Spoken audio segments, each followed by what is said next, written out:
Nithyanandam Paramasukadam Kevalam Jnanamurtim Dvandvatītam Gaganasarusham Tattvamasya Laksham Ekam Nityam Vimalamachalam Pradabhi Sakshibhutam Bhavaditam Trigunarahitam Sadgurum Tam Namami.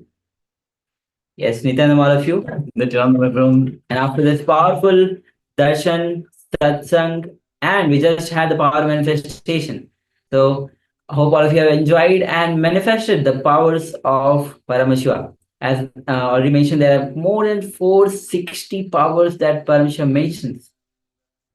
So keep on manifesting the powers, enjoy the powers of Paramashiva, and ultimately having that oneness with Swamiji. So with this, yes, we also want to emphasize for all of you to go ahead and join the Paramashiva Sena. It was mentioned before already by Madhva Vajita to go to the next level, go to the next level of activism, go to the next level of connection to Swamiji, and also to go to the next level of power manifestation. Go ahead and register, put your intention to be part of the Paramashiva Sena. And for now, let us move on in today's syllable. We've been covering the various body layers and going deep with the various states of consciousness. So let us all get ready. The next session, Swamiji is going to reveal on the collective consciousness. Yes. Swamiji says very beautifully that we are not an island as we think. We think we have a boundary about everything, whether at the physical level, at the mental level, but we are exist as a collective consciousness. Not only just as a human being, but with the nature and with everything. So let's enter into this revelation with Swamiji and understand and experience the collective consciousness. So please come to the space of listening and let's begin.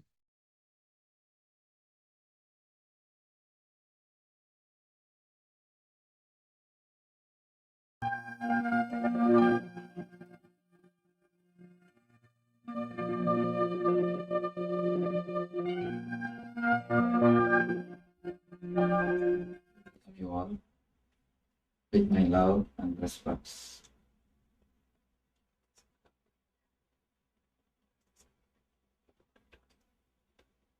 Today's subject is collective consciousness.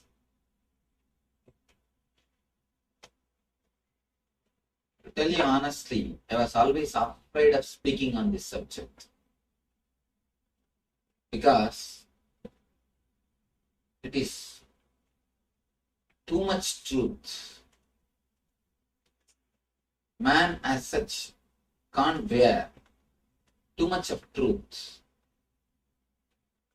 If you give 30 to 40% of truth, he feels okay. More than that, the truth starts transforming him. He gets a little frightened. He feels the ground on which he is standing is just slowly moving away. I tell you honestly, we really don't want truth. If honest truth is given to us, there will be nobody here except empty chairs. The moment honest truths are given, people get frightened. Usually people get frightened. One of the Western philosophers, he writes beautifully that one of his important book's title is, please don't take away the lies. Let man live on them, live with them. It is too much to take away all the lies, because lies are the base on which we are living and lying.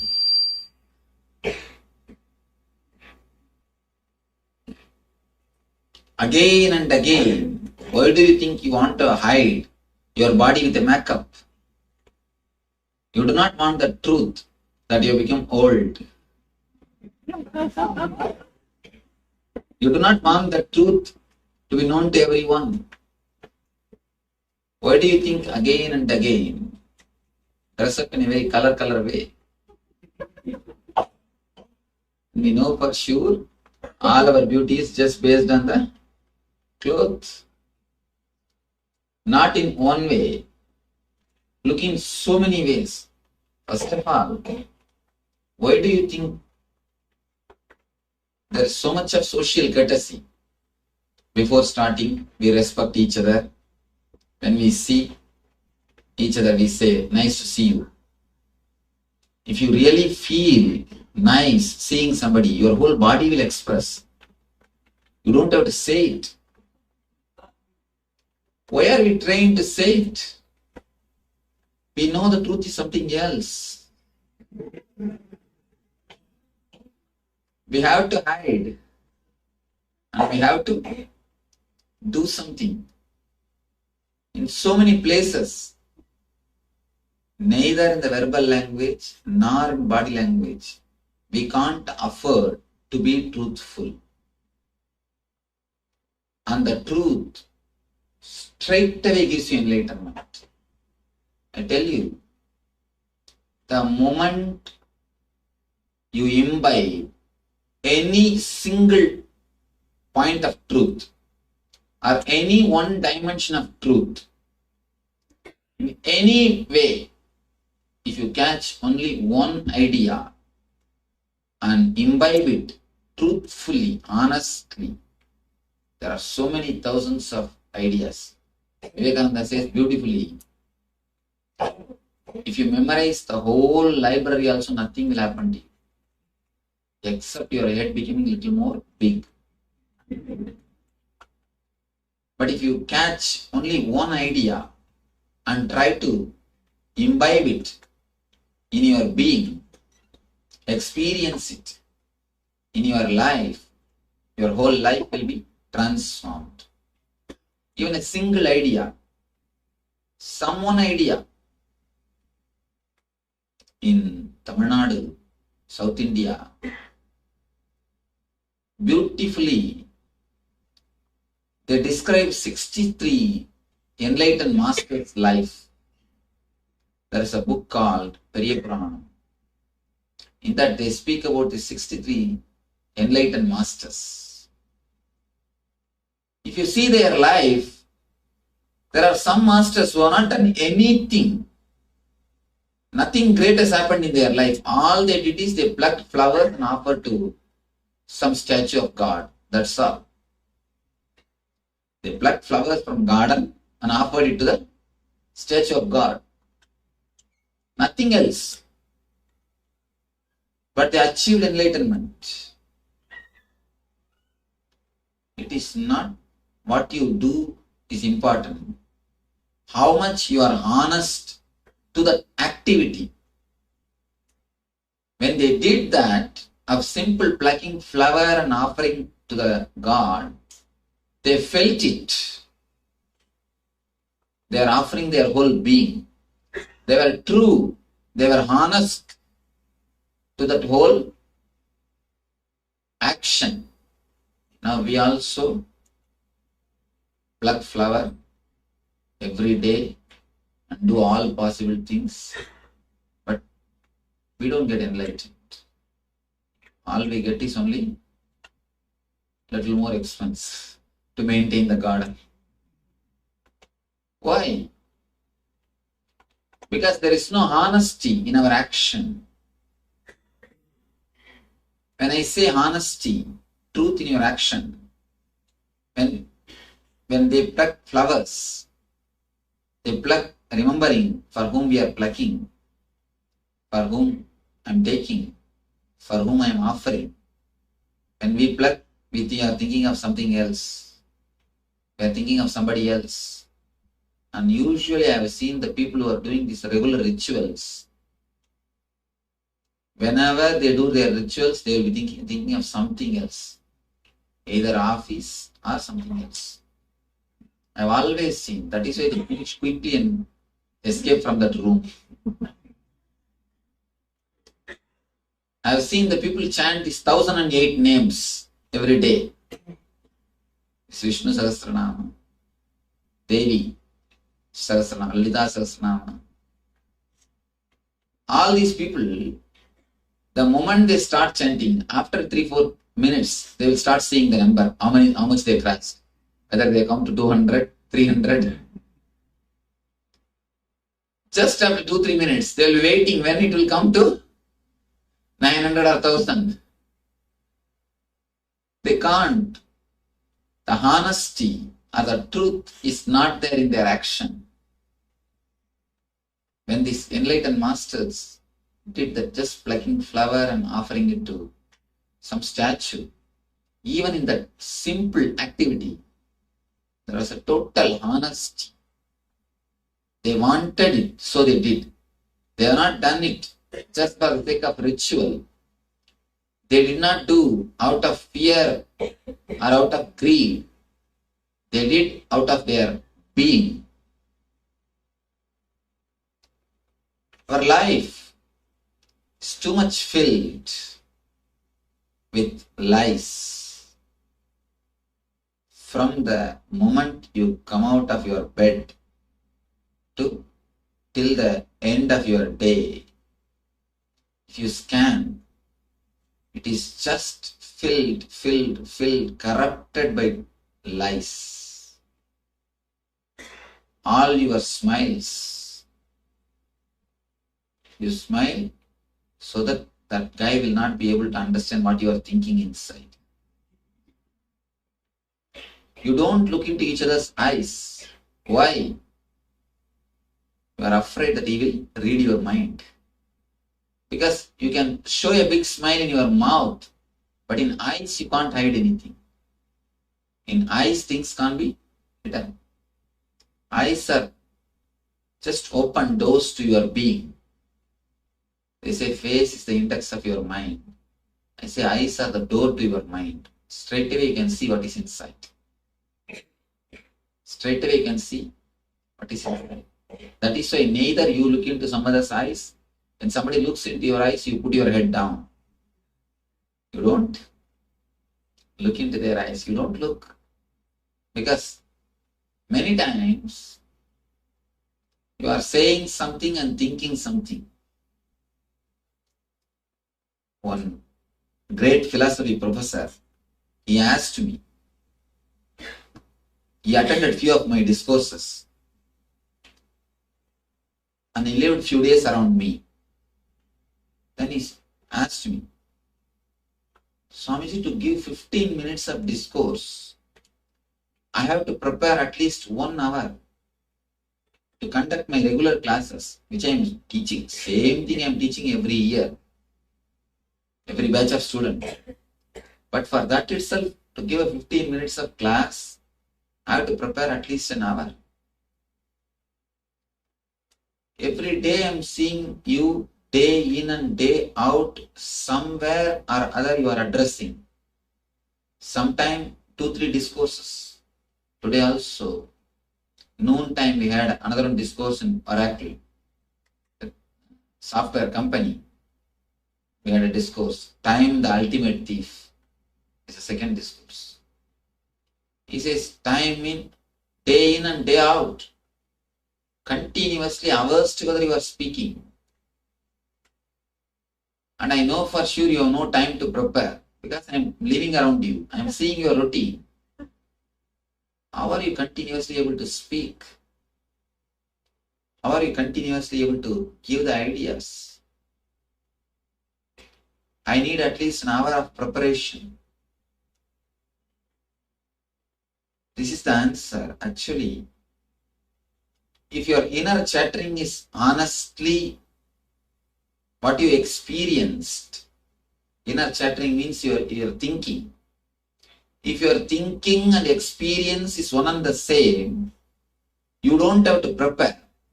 Just open up. Whatever comes out is your experience. It's like if somebody asks your name, do you prepare? Or do you carry minutes to tell that? No. It's your experience. If something has not become your experience, you have to prepare to deliver a lecture. Be very clear. If you are preparing to deliver a lecture, or if you are afraid of public speaking, be very clear, you are filled with lies. Why do you think we are afraid of public speaking? We are afraid that we may speak what we are thinking. Nothing else.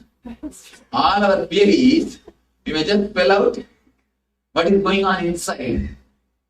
Without our knowledge, we may just spell out what is going on inside. The only difficulty is, we know so much of garbage is going on inside. Dirt is there inside. Suddenly something may erupt out. Suddenly something may come out. That is why first you need to prepare what you should say. Then you should prepare how you should say. Then you should see that you don't say something else. Then you should be very clear, you remember one by one all the points, next. Otherwise, if you don't remember some one point, you may start talking on your own, which is going to be the truth of what you are thinking. So all our preparation is just to hide what we are thinking. Be very clear, if you are a speaker, and you are preparing for your speeches, be very sure what you are speaking is a pure lie. It has not become your experience. It is not become a truth of your being. It has not got internalized in your being. It is just memorized and vomited.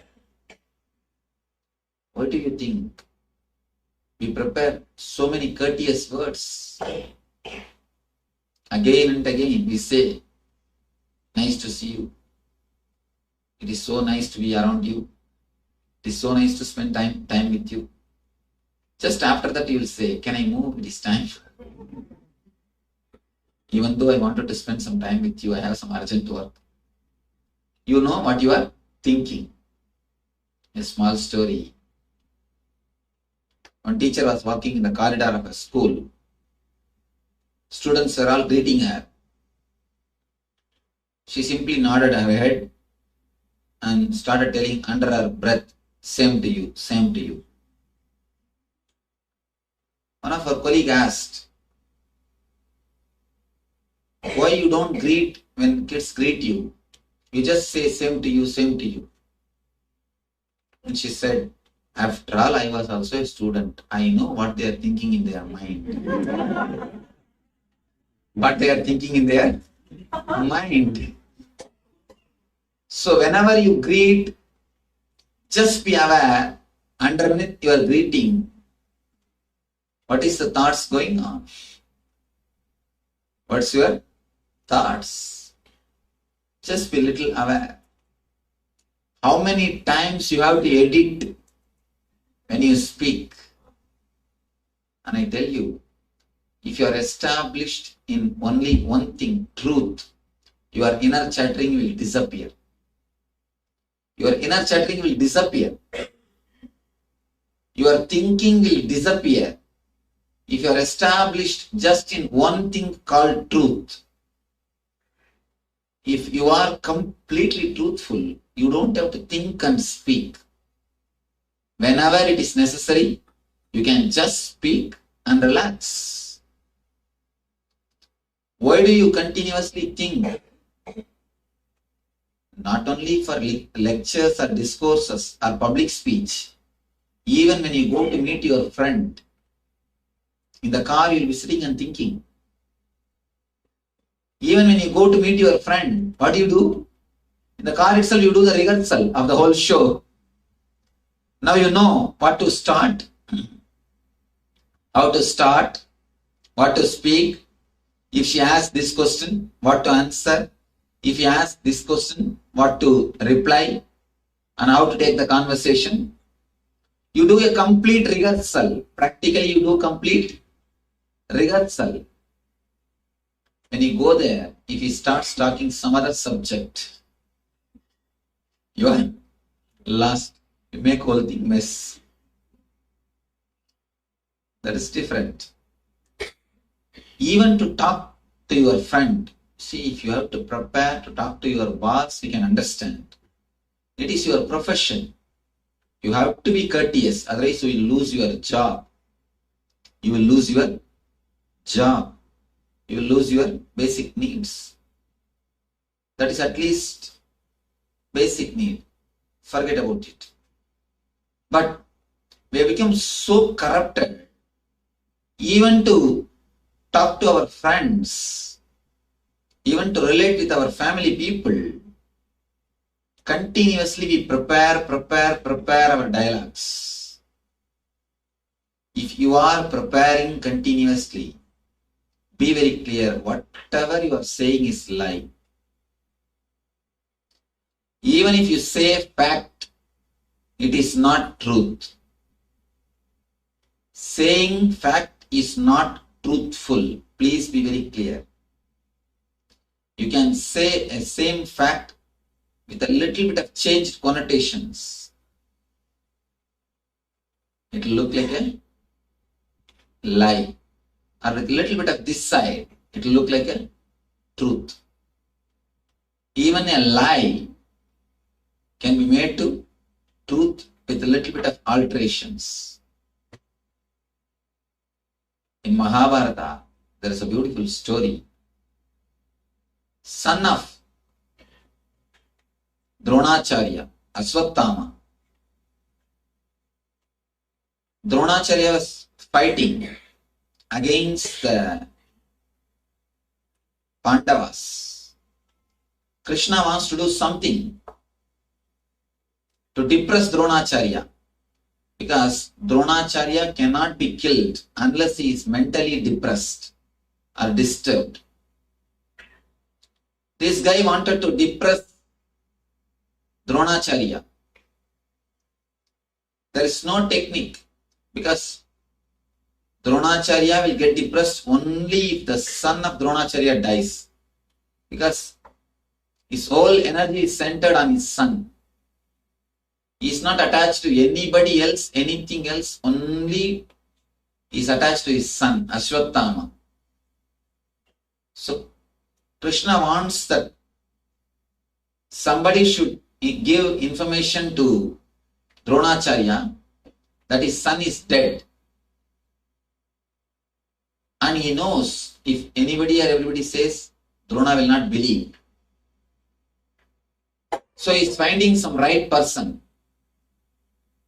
Who is the right person? Drona will believe. Then he understood. Yudhishthira or Dharma is the right person because he is considered to be totally truthful. Everyone believes he is a great truthful person. Satyavadi. He never speaks anything lie. He is an honest man.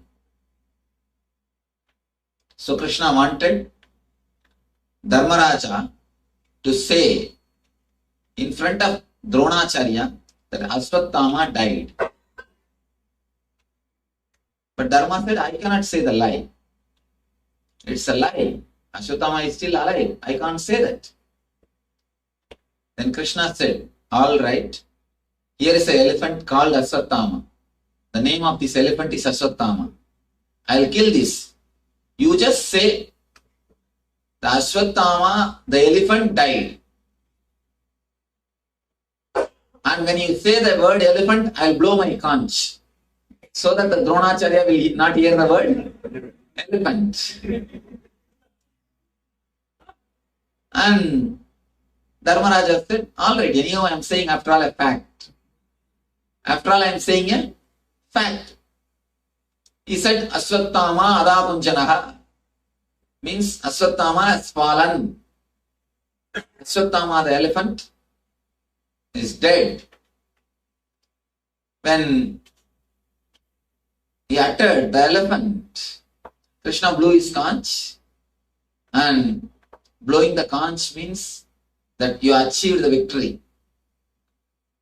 So when Dronacharya heard this word from Dharma, simply he believed and he fell into depression. He lost all the energy, the Putra Soga. When a son dies, part of your being dies. That is why the Putra Soga is too much. Even Ravana was bound by the Putra Soga. It is too much. He just dropped. And they used that time and killed Dronacharya. Conquered Dronacharya. You see here, if you see this story, Dharmaraja has not said any lie. He is totally factual, but not truthful. Being factual is different than being truthful. He is factual, but not truthful. He can't be called anymore as honest person. And the story goes, he used to always walk above the earth. It says that he used to walk 2 feet above the earth. It is not actually real. Just he used to feel so light about himself. He used to fly. He used to fly means, you see, whenever you are in ecstasy, you feel like that you are flying. It is not that physically you are flying. Physically your feet are on the ground. But in a being level, you feel like you are flying. So he used to be in that boundaryless consciousness. The moment he uttered this word, even though it is fact, he came down. The story says, he came down and he lost that boundaryless consciousness. He touched the ground. The honesty is lost. The truth is lost. In our life, why do you again and again say, why do you tell again and again to your wife that I love you? If you are really loving, just your body language will show. You have to remind, not to her, to yourself, that you are supposed to love her. You remind yourself. When you use too many words, be very clear, you are speaking a lie. You are covering a lie with a lot of decoration. With a lot of decoration. Speaking truth is very dangerous. Really, I tell you, it is very dangerous. If you speak truth, you can have space in the world of enlightened people. You will have the space in the other world, but not in this world. It is so dangerous. That is why I never wanted to speak on this subject, collective consciousness. I was always postponing, because this is such a great truth. It is just a pure experience. But then by and by I thought, anything truth will stand logical questions and answers. Will stand logical questions and answers. Will stand logical analysis. See, if you wanted to check something, whether it is gold or not, you put it in the acid. You put it in the acid. Through that you can find out whether it is a pure gold or not. Acid test, they call it. Same way, if you wanted to find out something is pure truth or not, put into the acid test of logical analysis. Simply your logic will fall. When your logic falls for it, realize it is a truth. Anything truth will simply destroy the logic.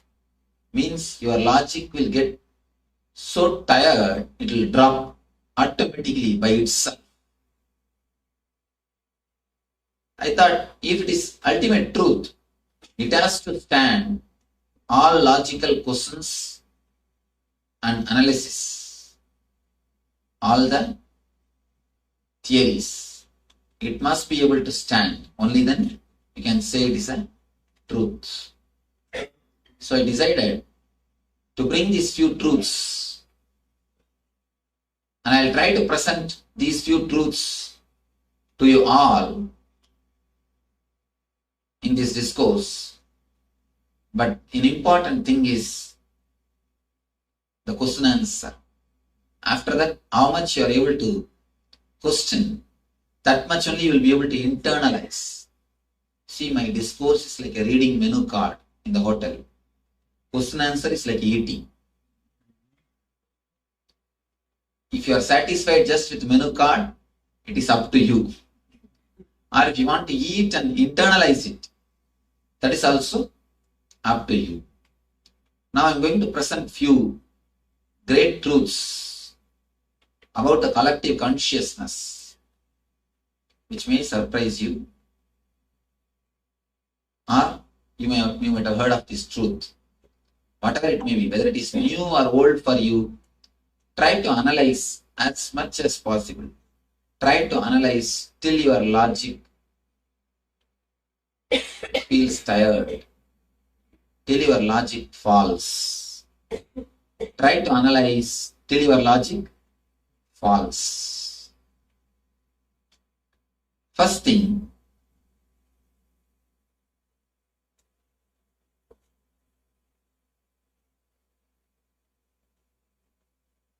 all your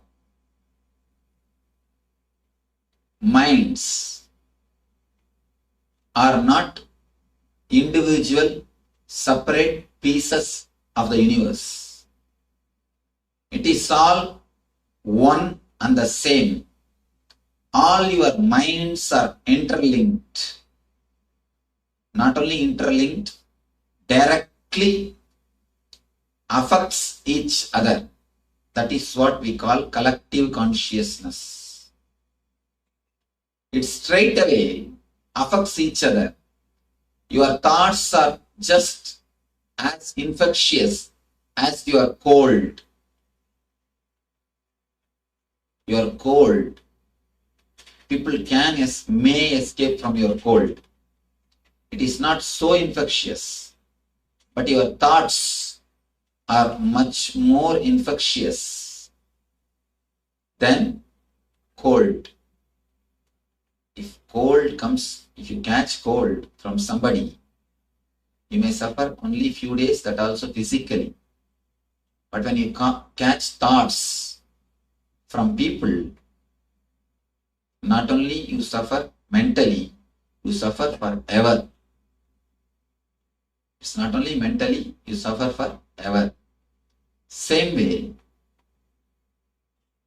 anything you think affects the people who are staying around.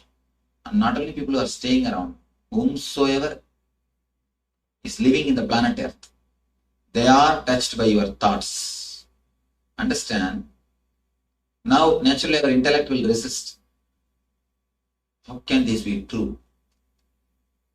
Receive all these things. Now we will then, later on the question and answer session, we will analyze it one by one, inch by inch.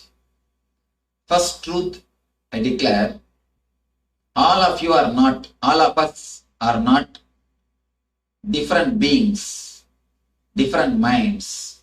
We are all totally interlinked, closely networked.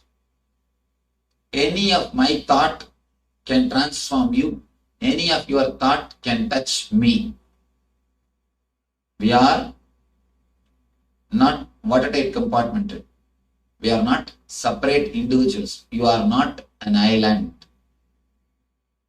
Please be very clear. You are not an island. There is only one thing called collective consciousness. Next truth, not only in the mental level, even in the deeper conscious level, the more deep you go, the more deeply you are connected. The more deep you go, the more deep you are connected. Satchidananda. Get that NSP diagram. I'll try to explain a simple truth. Please understand, this is the physical layer, physical body. This is the pranic body, the second level, third level, fourth level, fifth, sixth, seventh. You have the 7 layers of bodies. In the physical layer, for example, the physical level, you are here. I am here. And God is here.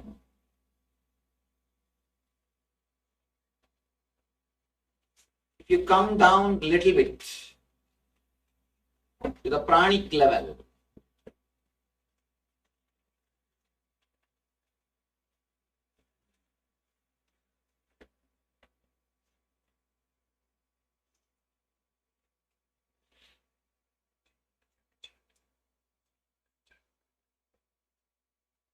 in the physical level, the distance is too much. In the pranic level, if you come down to little subtle level, pranic level, the distance between you and me is reduced. Here the distance is too much. Here it is reduced. And if you come down a little more, the mental level, again the distance is little less. If you come down little deeper and deeper, the distance between you, me, God. When you come down, when you go little deeper and deeper, the more deeper you go, the distance is less. The more deeper you go, the distance between you, me, God will be reducing.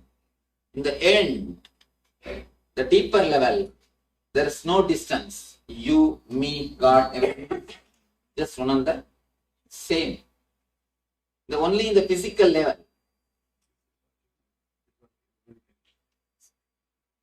Take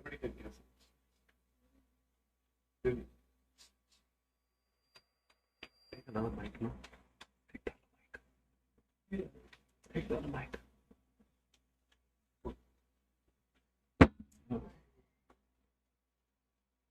In the physical level, the distance is too much. In the pranic level, distance is little less. And in the mental level, distance is little less.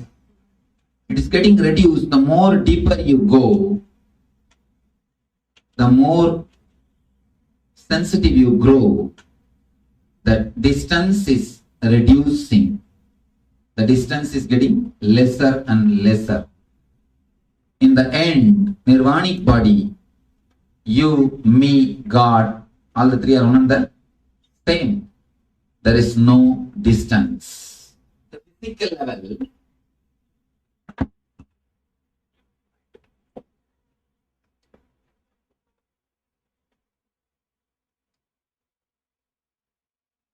you are different entities. When you feel in tune or when you start loving somebody intimately, their suffering or joy can affect you. Why? Because the distances become very less. It can simply come in or go out of your being. Their suffering can come into your being or their joy can come into your being. In a little deeper level, you don't have something called individual identity. You are just a part of collective consciousness. That is why many times you do not want suffering, but you are not able to escape from suffering. Again and again, whether it is physical disease or a mental depression or the spiritual bondage, even though you don't want, you have to undergo the suffering because you are not clear-cut enough, you are not aware that you are part of the collective consciousness. The moment you become aware, you don't have an individual identity. You are part of collective consciousness. You don't have a separate ego except your identities, your intellectual understanding. In existence, there is no such thing called your separate individual entity exists. When you realize that, you just go beyond sufferings, depression, and diseases. Understand this one thing. As long as you have the concept, you are individual. The individual consciousness. As long as you have individual consciousness, whether physically or mentally or in being level, spiritually, you will be continuously suffering. Why do you think continuously you are resisting the nature? Whatever nature offers, you resist. There's a beautiful saying, man as a rule is a fool when it is hot asking for cool, when it is cool asking for hot, always asking what is not. Always asking what is not. When it is cool, you resist. You think you are different from the existence. I have seen sannyasis, enlightened masters, living in Himalayas with just this normal cloth, in the cold, in the snow. And I myself lived years. Never body was disturbed. Never body was disturbed. Because I never had the thought that I am different from the nature. Only when you start thinking you are different from the atmosphere or the existence or the air which is there near you, you start resisting it. A very simple thing. Just now you can practice. If you are feeling cold, just relax and observe, witness in which area you are feeling cold. In that area, don't resist the atmosphere. Don't resist the air. Don't resist the temperature. Don't resist the existence. In that area, just say to yourself, I am not going to resist the nature. I am not going to resist the existence. Let me relax. Just consciously decide and relax. In few minutes, the idea of cold will disappear. It may look immediately, what we do is we put the next extreme question. Can we do this in the time of snow and can we survive? Because our mind always goes to extremes. You can, if you can do it totally. And you don't have that much of totality. We don't have that much of clarity. If we can relax, fall in tune with nature so much, simply you can live. Because human beings are living. When they all can manage, why not us? When you think you are something separate from the nature, nature disturbs you. And one more thing, in the air, all possible bacteria and viruses are there. Any moment, any disease can affect you. Any disease can happen to you. As long as you feel in tune with the existence, even if they come inside your body, they just leave. The moment you start thinking that you are somebody individual, separate from the existence, you are something different, then the whole becomes your enemy. See, you are a part and everything is a whole. If you feel in tune with the whole behaves as a friend. The moment you start thinking, the moment you start discriminating and start behaving with the whole,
Yes, so you are part of the whole, you're part of the existence. The moment you feel separate, even the disease, and only then the disease attacks you. When you are in oneness, even the disease uh, won't attack you. So this is when you feel you are part of the whole, you're part of the existence. When you are aligned with it, there's no disease that can occur to you. So this is on the collective consciousness. And Nishitham said that he was actually avoiding to talk on the topic itself because it's such a secret and the vast topic, which maybe people have misused it. And so this was the revelation by Swamiji on the collective consciousness. Yes, what a powerful truth, straightforward truth. But finally, Swamiji has even given this as a technique that we can practice. So when you're sitting and you're feeling the discomfort due to heat or cold, you can just sit and focus on that spot and just allow yourself to experience yourself as in oneness with the atmosphere, trying to get out of that resistance that we have towards the outer world that we are experiencing. Only because of that, we are actually experiencing something as too cold or too hot. So go ahead and play with this. Whenever you feel, "Ooh, it's too cold or it's too warm here," you can just remember this powerful cognition Swamiji has shared with all of us and play around with it. And if you like, you can share your experiences on some other day of Paramashivoham, because we have already reached the end of this day of this powerful program. Yes. And so with this, we'll be closing the day with the Purna Mantra. And of course, we'll be back tomorrow again with the exciting sessions, powerful truths. Understand, whenever the powerful truth hits you, it hits your being and you're automatically attracted towards it. And that consciousness, infinite consciousness, where Swamiji resides in that oneness, you're automatically getting pulled towards it, put towards it. So do not miss any of this, even the power manifestation or the cognition. The whole day is packed with for your transformation itself. So that you will be starting with the Nithyananda Yoga. So now let's join our hands in our Namaskara Mudra. Om Purnamadah Purnamidam Purnat Purnamudachyate Purnasya Purnamadaya Purnamevavashishyate. Om Shanti Shanti Shanti. Hari Om Tat Sat. Sarvam Bhagavat Shri Nithyananda Paramashiva Paduka Arpanavastu. Om Nithyanandam. Thank you. Thank you, everyone. Nithyanandam. Nithyanandam, everyone. Make sure that you're joining on for the yoga. Thank you, Nithyanandam.